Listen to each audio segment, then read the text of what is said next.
What if I told you that the reason love has felt so elusive isn't because you're broken, but because your soul has been guarding a sacred truth? What if the ache for partnership wasn't about romance at all, but a spiritual signal that you're being prepared for something higher? This isn't about swiping left or right. It's not about finding someone who simply checks boxes or makes your heart skip a beat. No, this is deeper than feelings. It's about divine assignment, soul transformation, destiny encoded in your DNA long before you even understood what love was. We're going beyond cliches and cultural conditioning.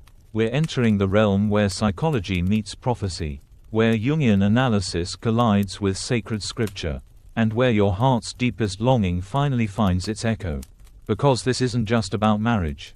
This is about alignment, legacy, becoming the version of yourself that was written in heaven long before earth told you what you should settle for.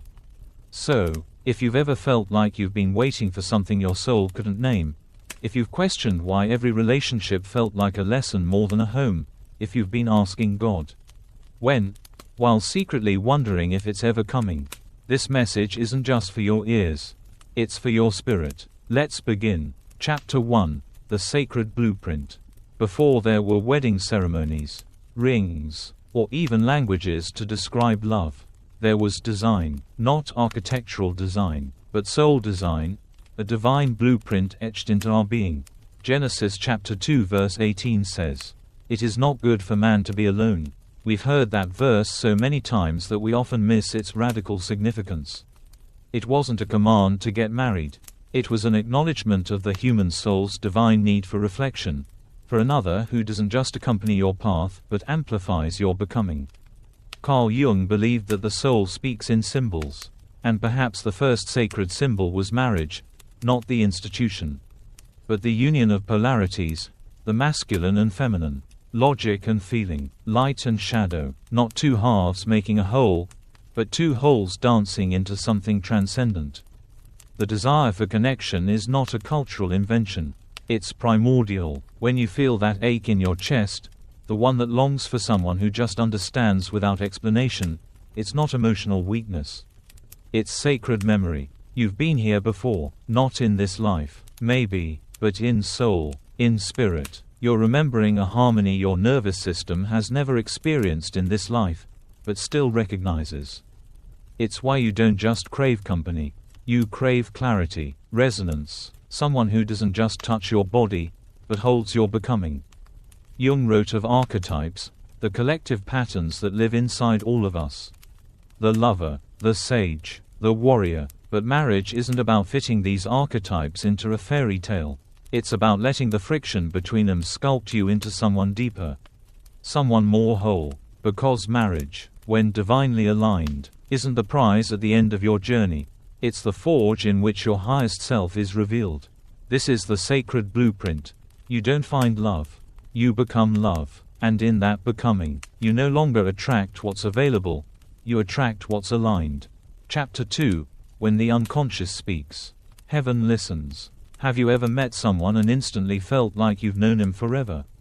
No fireworks, no whirlwind, just a deep, unshakable sense of familiarity, like your soul whispered, "There you are." That sensation, that spiritual déjà vu, is not fantasy, it's a form of divine memory. And according to Carl Jung, it's how the unconscious speaks, not in words, but in symbols, feelings, and uncanny synchronicities. Jung argued that the unconscious doesn't operate on logic, it communicates through archetypes, dreams, and intuition. In spiritual terms, that's how God speaks to you when your ego is silent, through peace that makes no sense, through a connection that arrives unannounced but feels inevitable. Too many of us have been taught to look for confirmation in loud moments. We expect signs from heaven to be dramatic, thunder, neon billboards, or voices in the sky. But God often answers in subtler ways. A recurring number, a face in a dream, a conversation that cuts deeper than it should, an inexplicable calm when someone walks into your life. Romans chapter 8 verse 16 tells us, "The Spirit Himself testifies with our spirit that we are God's children." That testimony doesn't always come in language, it comes in resonance. a knowing, a peace, a pause in the chaos. You don't attract someone by accident. You meet them at a frequency your soul has quietly tuned itself to.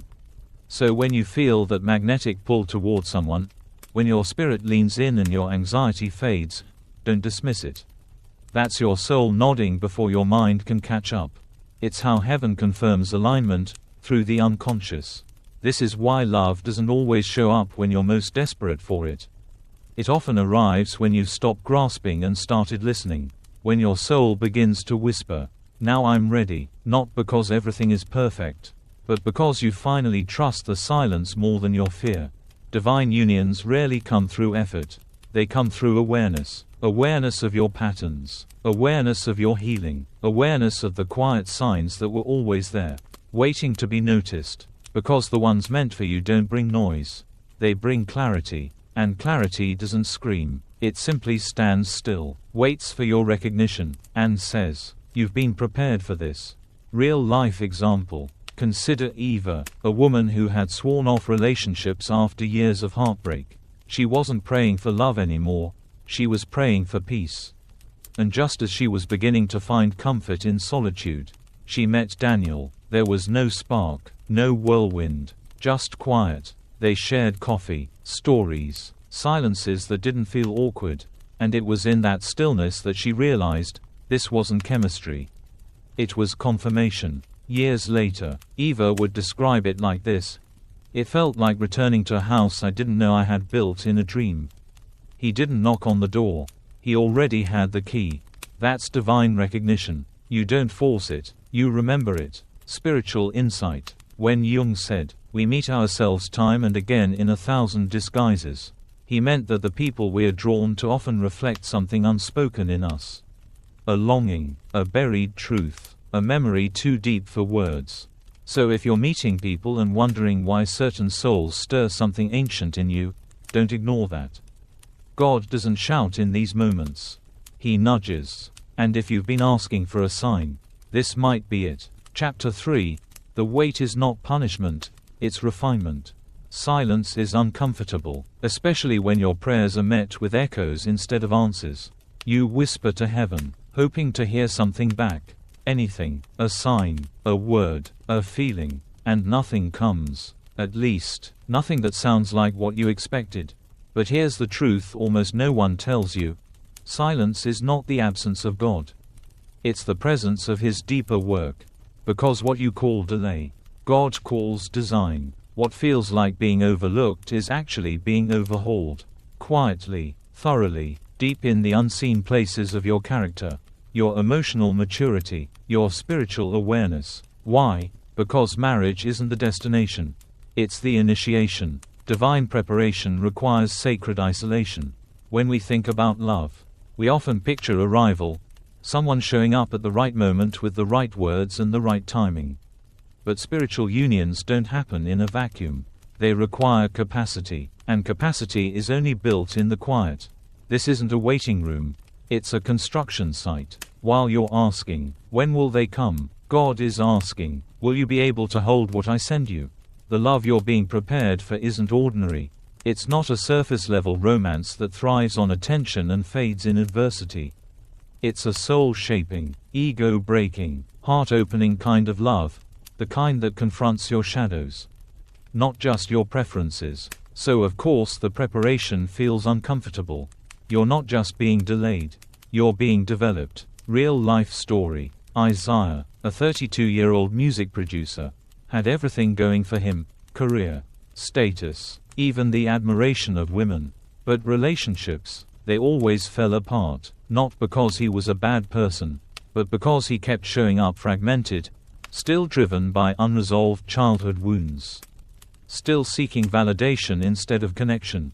Then came a season of silence. No tours, no romantic leads, no distractions. He hated it, until one night, in a moment of total exhaustion, he wrote in his journal, "I thought I was waiting for love. Turns out love was waiting for me to become someone worth loving." He spent the next year in therapy, in solitude, in honest prayer. And when the right person arrived, he was ready, not perfect, but peaceful. That's the preparation. Scriptural reflection. James chapter 1 verse 4 says, "Let perseverance finish its work so that you may be mature and complete, not lacking anything." The work of love isn't in finding someone to fill your emptiness. It's in letting the divine refine you until your soul no longer leaks through every wound. You don't want to bring desperation into sacred union. You want to bring clarity, a grounded sense of self, an awareness that love is not something to earn, but something to steward. And that level of stewardship can't be rushed. It has to be revealed. Jungian perspective. Carl Jung called this process individuation, the sacred journey of becoming who you were always meant to be. It's not a romantic process. It's an internal one. You will lose parts of yourself. The people pleaser, the perfectionist, the self-saboteur, and you'll gain something greater, truth. And once you're living from that truth, love will no longer feel like chasing. It will feel like alignment. So, if you're in a season of stillness, of loneliness, of wondering whether God has forgotten you, He hasn't. He's forging you into someone who won't bleed on the person sent to heal you. And when that person arrives, you won't just be ready to receive them, you'll be ready to recognize them. Because the wait wasn't wasted. It was the fire that made you whole. Chapter 4. Closed doors are sacred clarity. Rejection stings. Being ghosted, abandoned, or betrayed doesn't just break your heart, it shakes your identity. It makes you question your worth, your intuition, your prayers. You begin to wonder, did I hear God wrong? Was I foolish to believe this was love? But what if rejection wasn't punishment? What if it was protection? You see, most people look for divine signs in who stays. But spiritually mature people learn to see God's fingerprints in who walks away. Because sometimes, the greatest act of love from heaven is a closed door. What you resist, persists. Carl Jung once said, "What you resist, persists." And this is especially true in love. How many times have we tried to force a connection that clearly wasn't right? We romanticize chaos. We mistake drama for depth. We convince ourselves that familiarity must mean destiny, when in truth, it often just signals unresolved trauma. You kept praying for that person. You rewrote their red flags into spiritual tests. You convinced yourself they were the one because the pain felt so intense. It had to mean something. And maybe it did, but not in the way you thought. It meant you were still learning what love is not. Real life story. Sophia was engaged to a man who looked perfect on paper, successful, spiritual, admired by her family, but deep down, something felt off. He dismissed her emotions, spiritualized her concerns, and used the language of love to control, not care. She prayed, fasted, asked God for clarity, and then, 2 weeks before the wedding, he left. No closure, no reason, just silence. She was shattered, ashamed, embarrassed. But years later, when she found herself in a deeply respectful, emotionally safe relationship, she finally saw the truth. That no had been the most loving yes God ever gave her. Sacred subtraction. In spiritual arithmetic, God sometimes adds by subtracting. When He removes people from your life, it's not to leave you empty. It's to make room. Room for someone who won't just tolerate you, but treasure you. Room for someone who doesn't confuse your sensitivity for weakness. Room for someone who sees your soul and still stays. Don't see the departure as failure. See it as sacred subtraction. A divine rerouting. A soul-saving intervention. Jungian insight.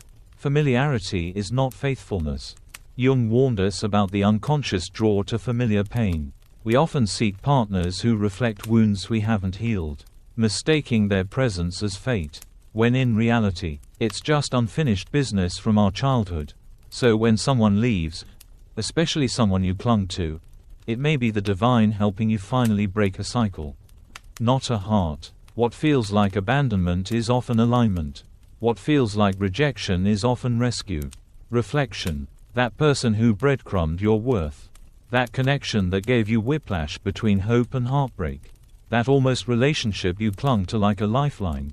They weren't your future, they were your mirror. And once you see that, you can bless their exit. Because the ones who leave make space for the one who's meant to stay. When God says, not them. Don't beg, don't spiral, just breathe. Because real love won't confuse you. It won't require you to constantly decipher it. It won't demand that you shrink to be accepted.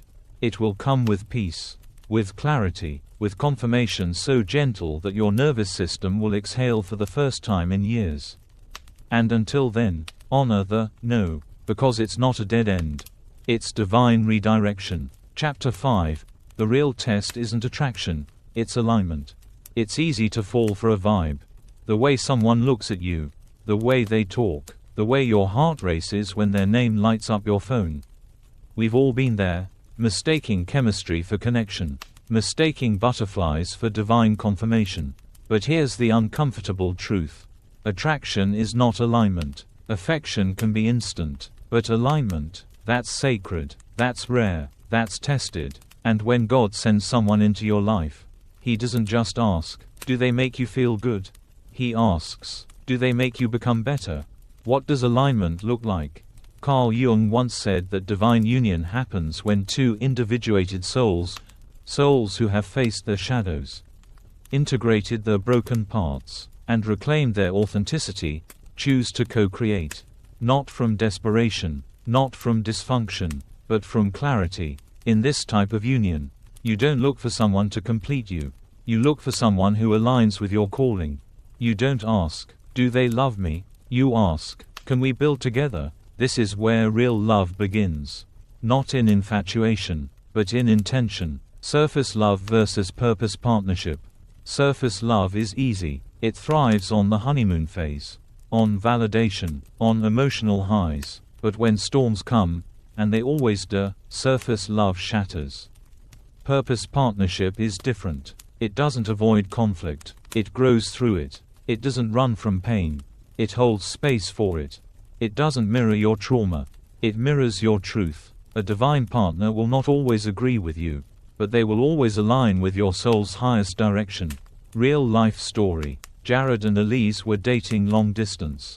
On the surface, everything clicked, shared faith, mutual attraction, great communication. But as they got closer, Elise began to notice something.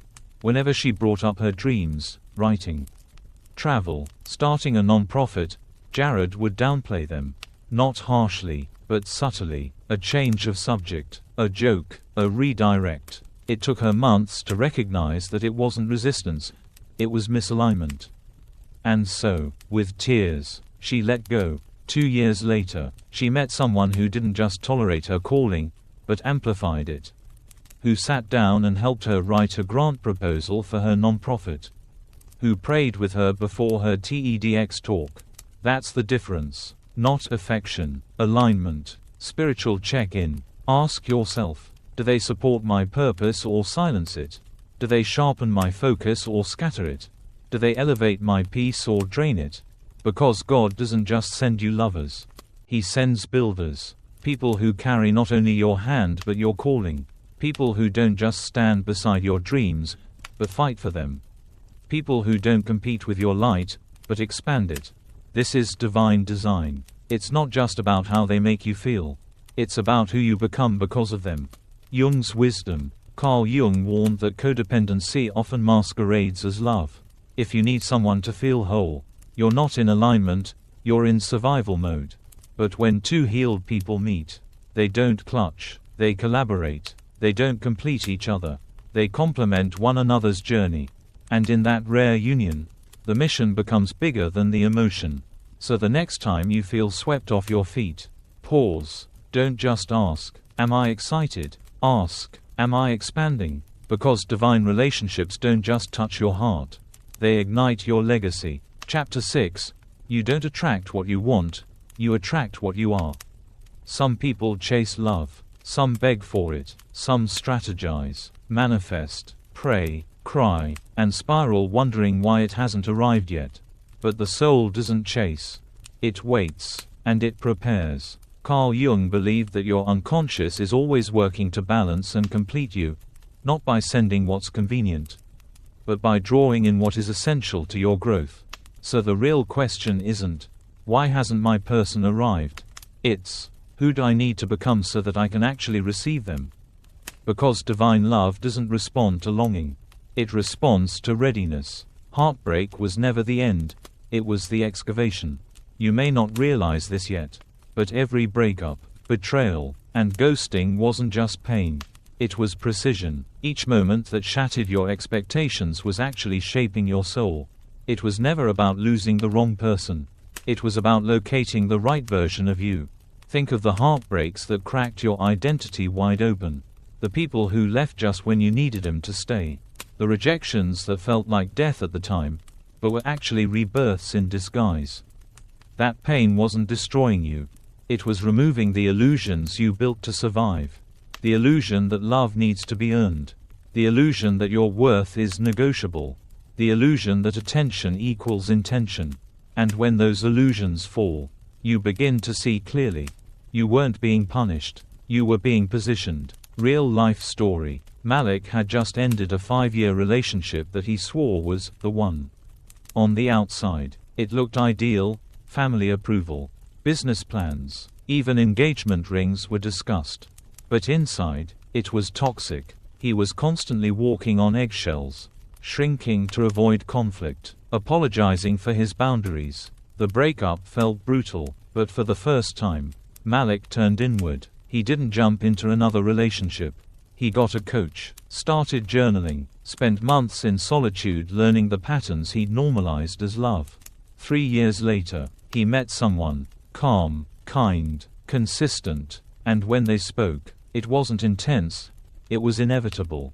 He said, "It felt like a soul remembering, like I was finally meeting the person my healing had been preparing me for."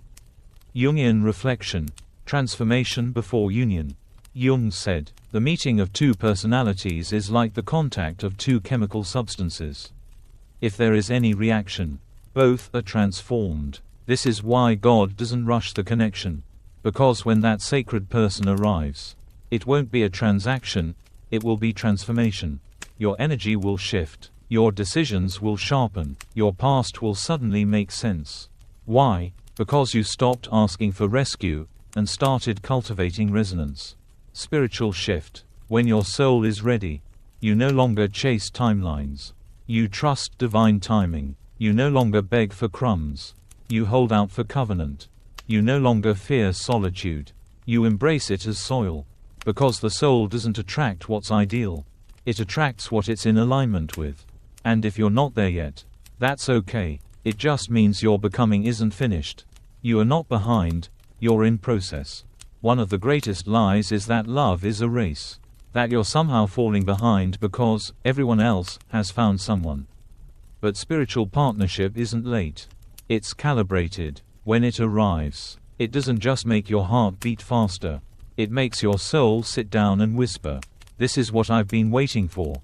That kind of love. It can't be chased. It can only be received. And only the version of you who's surrendered, softened, and sure can hold it. Chapter 7. The real fear isn't rejection, it's self-abandonment. Most people say their greatest fear in love is rejection. But if you peel back the layers, what they're truly afraid of is this: if I love you, will I lose me? This isn't just poetic, it's psychological, and deeply spiritual. Because we've seen it, we've lived it, we've watched people we love shrink, compromise, and surrender their fire just to keep a relationship alive. And slowly, that relationship becomes a cage, a quiet erasure of identity. That's not love. That's sacrifice disguised as romance. The silent tragedy. Carl Jung warned, the greatest tragedy of the family is the unlived lives of the parents. How many of us grew up watching one parent give everything and become nothing? The mother who buried her voice under duty. The father who abandoned his dream to be responsible. And what did we learn? That love means forgetting yourself. That to be chosen, you must disappear. But this narrative is not divine. It's generational wounding passed down as wisdom. And it must be broken. Spiritual mirror. Who are you without performance? Before God sends someone to walk with you, He sends you a question. Who are you, without applause? Without roles? Without masks? Can you sit in your silence and still hear your soul? Because if you can't, you'll treat love like a lifeline. You'll collapse your identity into theirs.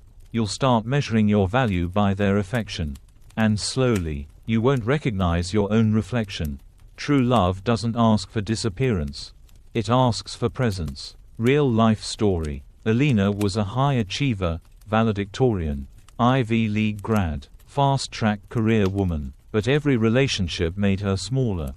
She softened her opinions, adjusted her goals, dimmed her drive. Why? Because her subconscious believed love was only safe when she was less.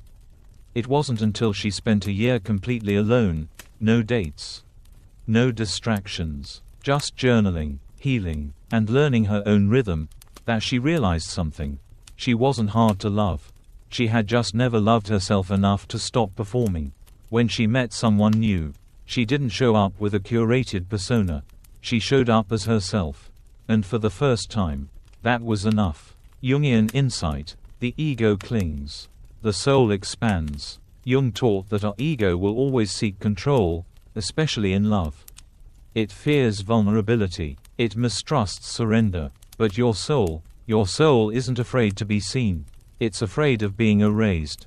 That's why God allows seasons of solitude, not to isolate you, but to insulate you with identity. You must become someone who no longer vanishes in relationship. Because broken mirrors don't reflect clearly, they cut. Your healing checklist. Heal the part of you that equates love with performance.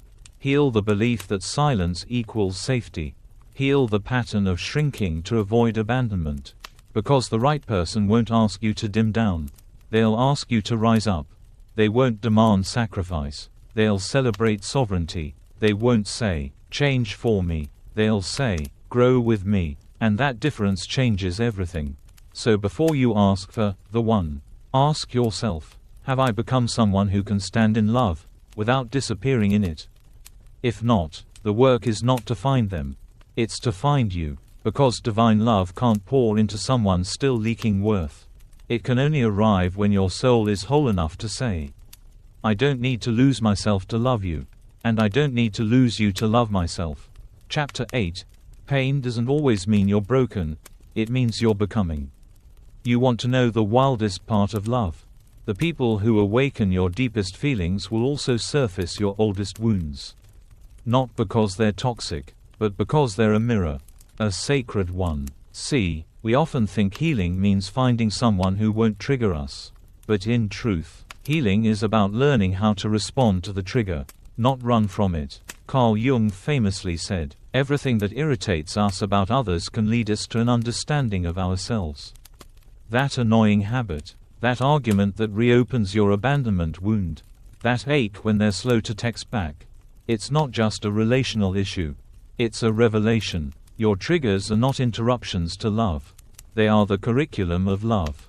Spiritual principle: before God sends the one, He sends the mirror. God's process isn't random. Before He trusts you with a divine partner, He'll show you everything inside you that still operates from fear, ego, trauma, and insecurity. Why? Because if He sends you someone healthy while you're still bleeding, you'll destroy them in your defense. You'll interpret kindness as weakness. You'll confuse safety with boredom. You'll run from peace because chaos feels more familiar. That's why the triggers come first. Not to harm you, but to heal you. Real life story. Marcus was in a situationship that looked good on Instagram but felt hollow in real life. One day, his partner didn't respond to a message for 6 hours. He spiraled, convinced he was being ghosted, rejected, abandoned. But when she finally called, she said, I was with my mom at the hospital. I needed to be present. His shame was overwhelming, but instead of burying it, he got curious. That moment sent him on a journey of inner work. He uncovered deep childhood wounds tied to abandonment. Therapy sessions turned into breakthroughs. Triggers became doorways to healing. By the time his next relationship came, he didn't react from fear. He responded from clarity. That's the power of understanding your own inner battlefield. Your trigger is your teacher. If it makes you overreact to small things, it causes you to shut down emotionally. It distorts your partner's intentions. It convinces you you're unworthy when they set boundaries. Instead of asking, why do they make me feel this way? Ask, what part of me still needs love? Jung's insight. The shadow comes first. Jung called it the shadow self, the parts of you you've repressed because they were too painful or unacceptable. Jealousy, neediness, rage, shame, control. These shadows don't go away when you fall in love. They come alive. Why? Because love is the one place where your soul feels safest enough to surface the parts of you that still need redemption. So don't panic when a relationship brings up your worst tendencies. Pay attention. Your triggers aren't saying, run. They're saying, look deeper. Sacred practice. Turning pain into power. Here's how to work with your triggers. Name it. What am I really feeling? Trace it. Where did this belief or fear come from? Reframe it. What truth can I hold instead? Communicate it. Can I share this openly without projecting it? This is how spiritual maturity is built. Not by avoiding pain, but by alchemizing it into growth. Because when the real one comes, they won't complete you. They'll activate you. And if you're still at war with your past, you'll mistake their peace for a problem. So let the triggers speak. Let them teach. Let them prepare you to love without leaking. Because God doesn't just give you love. He gives you mirrors. And the way you treat those mirrors determines the kind of love you're ready to hold. Chapter 9. The real goal was never the wedding. It was who you became on the way there. Let's be honest. Most people don't want marriage. They want the fantasy of it. They want the ring, the celebration, the security, the finally moment. They want someone to say, you're the one, so they can finally stop questioning their worth. But here's the truth few are ready to hear. Marriage is not the reward. Maturity is. Because love, real love, is not a vacation from loneliness. It's a sacred crucible, and if you haven't done the inner work, it will expose every false story you've ever believed about yourself. God is not handing out comfort, He's handing out calling. You say you want someone to walk with. God says, will you walk with yourself first? You pray for a partner. God responds, will you hold your own heart when it aches? You crave someone to see you. God asks, have you looked at yourself yet? Really looked? Because love doesn't solve your identity crisis. It reveals it. Carl Jung's alchemy, union as inner completion. Jung taught that the union of opposites, masculine and feminine, light and dark, soul and ego, is not something that happens outside of you first. It happens within. This is why people often sabotage love when it finally comes. They weren't in love, they were addicted to being saved. But sacred love doesn't rescue. It reflects. It says, here's who you are. Are you ready to meet yourself through me? And that reflection will shatter every illusion that comfort is the same as connection. Real life story. Tiana journaled about marriage for years.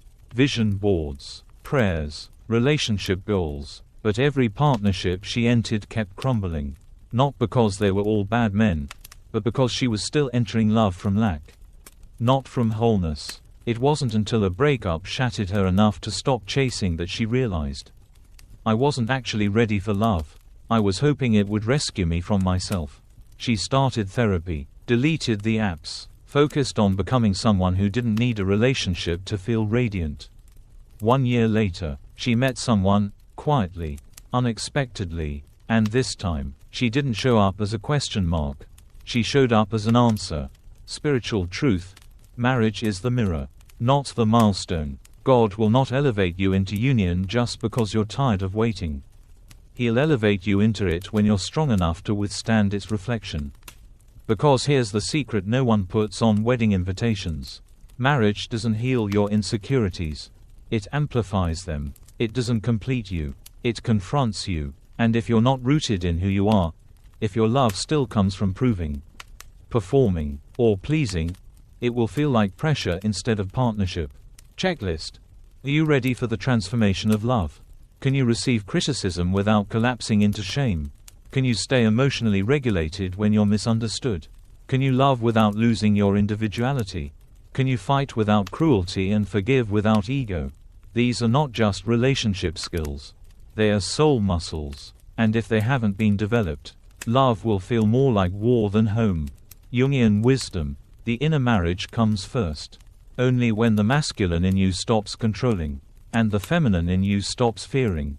Only when the ego stops performing, and the soul starts listening. Only when the child in you stops begging to be chosen, can the adult in you finally say, I choose wisely. So don't just pray for a partner. Pray to be transformed. Because marriage doesn't start with two people meeting. It starts with one person becoming. Chapter 10. When heaven speaks in symbols. The soul remembers. Have you ever had a dream that felt more real than life? A name that keeps repeating. A number that won't stop showing up. A sentence from a sermon. A line from a stranger. A song lyric that hits like lightning. That's not coincidence. That's divine pattern recognition. And if you've been dismissing it, it's time to stop. Because when God wants your attention, He doesn't always speak in logic. Sometimes He speaks in language older than words, through symbols, images, synchronicities, and visions. Carl Jung. The language of the soul is symbol. Jung believed that your unconscious, what many of us might call the spirit or the deeper self, is constantly receiving messages. Not through rationality, but through archetypes and metaphors. This is why the most important conversations of your life often happen while you sleep. When your defenses are down. When your ego is quiet. When your soul can finally be heard. Jung called dreams the royal road to the unconscious. And often, they are God's whisper in a world of shouting. Scriptural echo. Divine messages in dreams. Remember Joseph? Not the one with the coat of many colors, Mary's Joseph. He was on the verge of leaving her. Confused, hurt, ready to walk away. And what did God do? He didn't argue. He didn't send thunder. He gave him a dream. One dream changed the course of history. So why do we ignore our own? Because modern culture has trained us to dismiss the mystical, to suppress anything that can't be measured. But in doing so, we've also muted the divine. Real life story. Monique had a dream about a man with a navy blue sweater. She didn't know who he was. There was no romance in the dream, just a sense of peace. He offered her a book and said, "You'll need this where you're going." Months later, she met a man at a bookstore. He handed her a copy of Viktor Frankl's Man's Search for Meaning, the exact book from the dream. He was wearing a navy blue sweater. Today, they're married. She says the dream didn't predict her marriage. It prepared her for it. Recognizing divine signs. Here's how God often speaks through the unconscious. Recurring dreams with emotional weight. Names or words that show up in unrelated places. Scripture verses that seem to leap off the page. Déjà vu moments that feel sacred. Not random. Feelings of deep familiarity with someone you've just met. These aren't New Age or superstition. They're spiritual breadcrumbs, clues from the eternal. Designed to awaken you. Your soul speaks first, your mind catches up later. You ever meet someone and feel a calm in your body before your mind can explain it? That's not anxiety, that's alignment. Your conscious mind takes in 40 bits of information per second.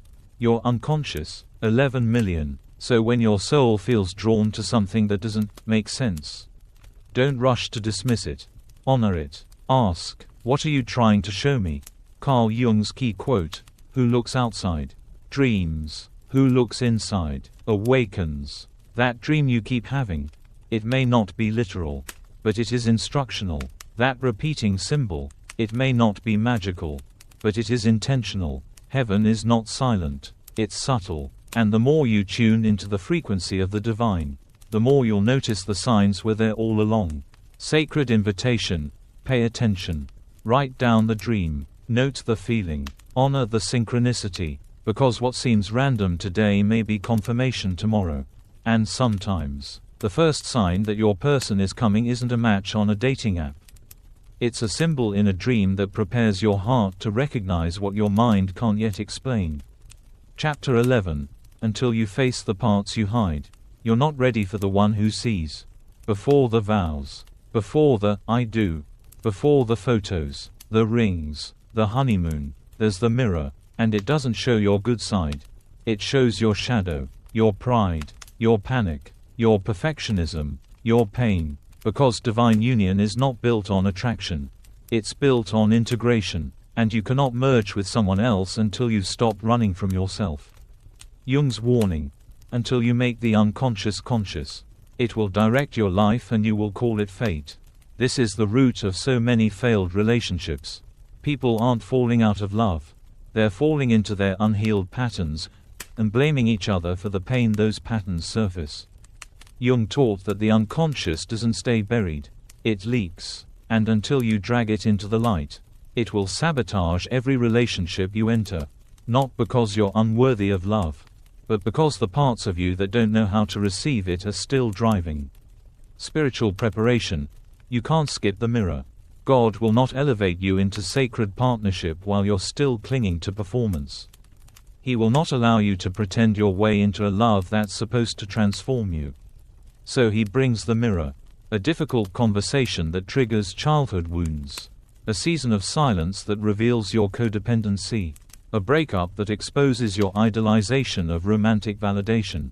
This is not punishment. It's preparation. Because only when you stop hiding from the parts of you that hurt, can you become someone safe for someone else to love. Real life story. Jesse was ready for marriage, or so he thought.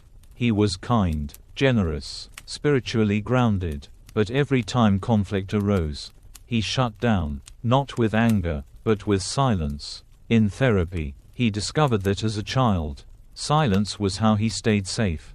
It was his only way to avoid the wrath of an abusive parent. But now, in adulthood, that same survival tool was damaging his relationships. His fiancée didn't leave because of his silence. She left because he refused to understand it. Only after doing the shadow work, naming his avoidance, facing his fear, was he finally able to say, "I'm not reacting from today. I'm reacting from who I was at age 7. And that awareness became the doorway to healthy, conscious love. Checklist. Have you faced these shadows yet? The fear of being abandoned.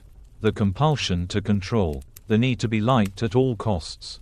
The panic when things feel too peaceful. The inability to sit with discomfort without blaming. Because whatever you haven't healed, you will hand to your partner. And call it love. Jungian integration. Don't erase the shadow. Befriend it. The shadow isn't evil. It's the part of you that's been exiled. And when you welcome it back with grace, it becomes wisdom. It becomes maturity. It becomes the part of you that says, "I'm not perfect, but I'm honest. I'm not flawless, but I'm aware. And I will not bleed on the person God sent to love me." Final thought. God doesn't bring you your person when you're perfect. He brings them when you're prepared. And preparation doesn't look like flawless behavior. It looks like inner freedom. It looks like finally being able to say, "I've met myself. I've held my broken pieces. And I no longer need to be rescued from them." Because when you stop hiding, you stop attracting love that hides too. And that's when the real thing arrives. Chapter 12. Before the breakthrough. There's always a breakdown. You're almost there. You've done the work. You've faced your wounds. You've cried on the floor. You've surrendered, healed, and outgrown your past. And just when you think you're ready, everything falls apart again. Why? Because right before the divine union, God tests your foundation. This isn't cruelty. This is clarity. Before he sends you the one you've been preparing for, he needs to make sure you don't default to the person you used to be. Jung's insight. One does not become enlightened by imagining figures of light, but by making the darkness conscious. You don't ascend into love by fantasy. You rise through fire, and the final test always feels like an old pattern returning in a new form. A ghost from your past reappearing just when you're peaceful. A person who seems perfect, but stirs your trauma, not your truth. This is where most people fall, because they confuse the test for the blessing. But the real blessing, it doesn't come with chaos. It comes with confirmation. The test is personal. The final test is never random. It's tailored to your history. If your trauma is abandonment, your test might be someone distant but charming. If your pattern is people-pleasing, your test might be someone who praises you only when you perform. If your shadow is codependency, your test might be someone who calls that enmeshment, soulmate connection. But look closer, because the test won't ask, can you attract love? It will ask, can you protect what you've become? Real life story. Sabrina had just come out of a long healing journey. She swore she'd never return to old habits. She'd found peace, solitude, spiritual clarity. Then one day, she met someone new. He was spiritual, deep, attentive, intense. But after a few weeks, she noticed, he didn't respect her boundaries. He rushed intimacy. He praised her light but ignored her no. She was tempted to surrender. It felt familiar. But this time, she paused. She journaled, prayed, reflected, and finally, she realized, this is not alignment. This is a lesson dressed in desire. She walked away, peacefully, and 6 months later, she met the man who is now her husband. Because she passed the test. Checklist. Passing the final test. Can you hold boundaries when chemistry clouds your clarity? Can you choose peace over passion that reopens old wounds? Can you walk away from good, because great is still coming? This is sacred discernment. Because the final test will always look like everything you used to want. But miss the soul you've worked to protect. Spiritual principle. The person God sends will not confuse you. They won't manipulate your emotions. They won't punish your honesty. They won't make you question your enoughness. Because when God sends the one, they don't come to test your identity. They come to mirror your transformation. The silence is the sharpening. If you're in a season where everything feels quiet, where your prayers echo, where your soul feels heavy, you're not being punished. You're being purified. God isn't hiding. He's watching. He's watching if you'll flinch, if you'll settle, if you'll spiral back to who you were. Because the promise isn't just union. It's union with the version of you that didn't collapse in the waiting. Final thought. Don't settle for the counterfeit just because you're tired of the silence. The divine union won't ask you to question your worth. It will reflect it back to you. And when you look into their eyes, you'll see everything you became in the fire. Not perfect, but whole. Not desperate, but ready. Not chasing, but aligned. Chapter 13. The love you seek arrives at the level of your alignment. You keep asking, where are they? Why haven't they come yet? Isn't it time? But what if the question was never about where they are? What if the question was always, who am I becoming? Because divine love doesn't arrive when you beg for it. It arrives when your soul can hold it.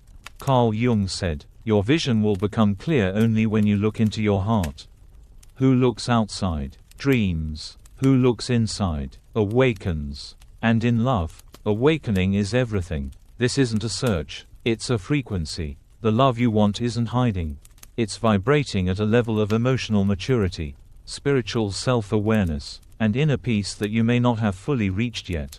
And until you rise into that frequency, you'll keep meeting the lesson instead of the legacy, the karmic test instead of the covenant, the one who reflects your wounds instead of your readiness. So stop searching, start becoming. Real life story. Darius was always drawn to emotionally unavailable partners. The chase made him feel alive, but the crash left him hollow. One night, after another heartbreak, he wrote in his journal, I keep asking why I'm attracting pain, but the truth is, I'm still living from it. That moment shifted everything. He stopped dating, started meditating, took up journaling, began shadow work and emotional detoxing. 16 months later, he met someone, stable, consistent, peaceful. It wasn't fireworks. It was familiarity. The kind of familiarity that doesn't excite your trauma, but calms your nervous system. That's the fruit of inner alignment. The work happens in the quiet. While you're obsessing over timing, God is obsessing over readiness. Because the person you're praying for, they're praying for someone too. But not just anyone. They're praying for someone emotionally available. Someone who doesn't project. Someone who doesn't bleed on what's holy. Someone who doesn't need love to fix them, but brings love to build. If you're not there yet, grace. But don't expect to receive divine union while still dancing with dysfunction. Checklist. What becoming looks like. Choosing inner peace over external validation. Saying no to good things to make space for the right thing. Journaling your fears instead of projecting them. listening more to your soul than your scroll feed, recognizing patterns, and breaking them. Because when you become that version of you, the waiting ends, not because your person magically appears, but because your soul is finally in the same room as theirs. Jung's wisdom: the self isn't found, it's forged. You can't shortcut becoming. You can't bypass your evolution with a cute caption or a candle ritual. Becoming takes time. It takes silence. It takes death, the death of the performance version of you. The approval-chasing version, the one who settles, the one who clings, the one who fears peace because peace feels unfamiliar. When that version dies, the real you is born. When you're aligned, love doesn't surprise you, it confirms you, and it doesn't come to rescue you. It comes to recognize you. It sees your scars and doesn't flinch. It hears your truth and leans in closer. It loves your light, but also honors your shadow. Because when you've become whole, you don't attract someone to fill you. You attract someone to overflow with you. Final thought. So stop asking, where are they? Start asking, am I becoming someone they're praying for too? Because love doesn't come early. It comes when you stop waiting and start embodying the love you used to seek. Chapter 14. When two whole souls meet. Heaven doesn't just smile, it moves. There's a kind of love that doesn't rush in like a storm. It arrives like a sunrise. Quiet, sure, transformational. It's not built on fear or fantasy. It's built on reverence, on readiness, on resurrection. This is what happens when the sacred masculine meets the healed feminine. Not in performance, not in pretense, but in truth. The sacred masculine isn't just a protector, he's a pillar. He's the one who's faced himself, held his ego to the fire, learned to listen before leading, learned to lead without needing to control. He's not seeking someone to validate his masculinity. He embodies it quietly. His strength doesn't dominate, it anchors. His presence doesn't overshadow, it grounds. He doesn't need to prove power, because he walks in it. And when he meets the healed feminine, he doesn't chase her, he recognizes her. The healed feminine doesn't shrink, she softens. She no longer performs to be chosen. She doesn't audition for affection. She walks in her worth, unapologetically. She's not guarded because of fear. She's discerning because of wisdom. She doesn't mistake peace for boredom anymore. She doesn't sabotage safety for chaos. Because she's done the work. She's faced the mirror. She's learned to rest in herself, before resting in anyone else's arms. Real life story. Kai had spent years rejecting his emotions. Taught that strength meant silence.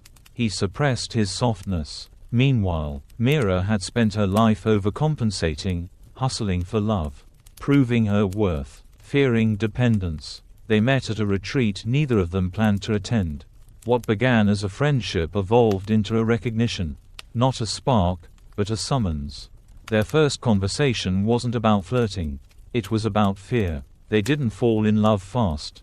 They grew into it, with presence, with truth, with depth. Today, their relationship isn't perfect, but it's holy, because it wasn't built to impress. It was built to reflect. Sacred union is not romantic idealism. It's spiritual architecture. Carl Jung once said, "The meeting of two personalities is like the contact of two chemical substances.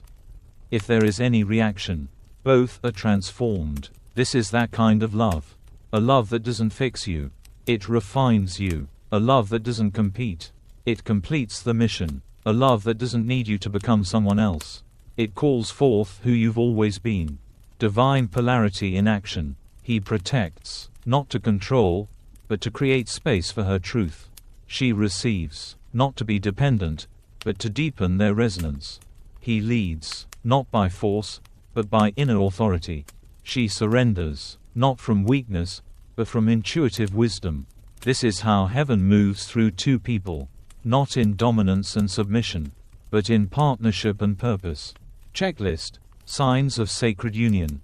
You don't lose your voice, you find its truest tone. You don't perform, you reveal. You don't collapse into them, you expand beside them. You don't trigger old wounds, you awaken new potential.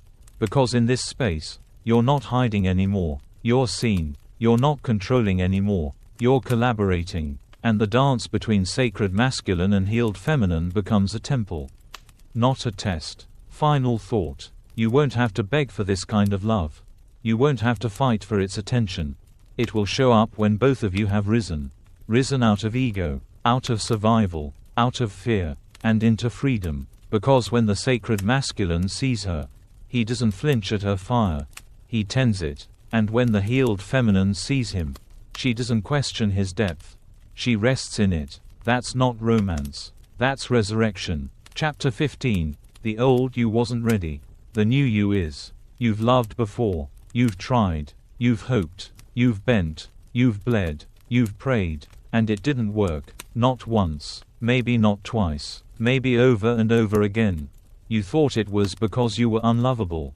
Too much. Too intense. Too complicated. But what if it was never because something was wrong with you? What if it was because you hadn't yet become who you were designed to be? Jung's wisdom. You meet your destiny on the road you took to avoid it. Every detour was divine. Every heartbreak was a revelation. Every delay was design. The pain didn't mean you were broken. It meant your becoming wasn't finished. Because love sent too early is not a gift. It's a burden. You weren't being punished. You were being protected. From losing yourself. From repeating cycles. From calling pain passion. From accepting crumbs and calling it commitment. Real life story. Naomi always fell for the unavailable ones.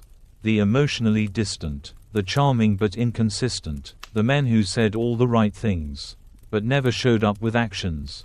She blamed herself. Until she finally paused. She looked back and realized. I wasn't choosing love. I was choosing what felt familiar. So she stopped dating. For the first time, she didn't chase. She didn't even pray for love.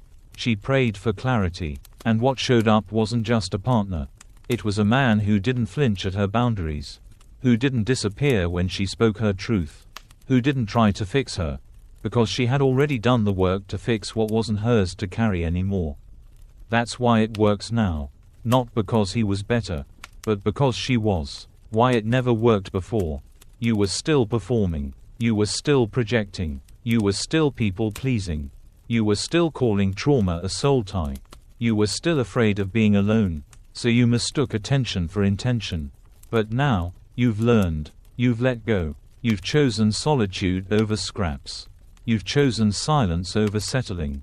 And most importantly, you've chosen you. Why it will work now. Because you no longer collapse to be kept. Because your boundaries are clear and your energy is sacred. Because your nervous system no longer confuses chaos for chemistry. Because you don't beg for love, you become it. Now, you're not searching for someone to complete you. You're walking in wholeness, and attracting someone who meets you there. You're not performing for affection. You're rooted in worth. You're not fighting for connection. You're flowing in alignment. Final blessing. You were never broken. You were becoming. Every almost that broke your heart. It was training. Every person who left. It was release. Every, why not me? Moment. It was redirection. Because when the divine union finally comes, when your person arrives, you won't be confused. You won't be triggered. You won't shrink. You'll recognize them. You'll say, I've met you before, in my prayers, in my healing, in my silence. And they'll say, I've been looking for the version of you who finally knows they're worthy. You don't just find divine love, you sustain it. And this time, it won't feel like pressure. It'll feel like purpose. It won't feel like fantasy. It'll feel like fulfillment. Not because everything is easy, but because everything is true. And together, you won't just fall in love. You'll rise in it. You'll build legacy. You'll echo eternity. And you'll finally understand. It didn't work before, because it wasn't supposed to. But now, it's time. And you're ready.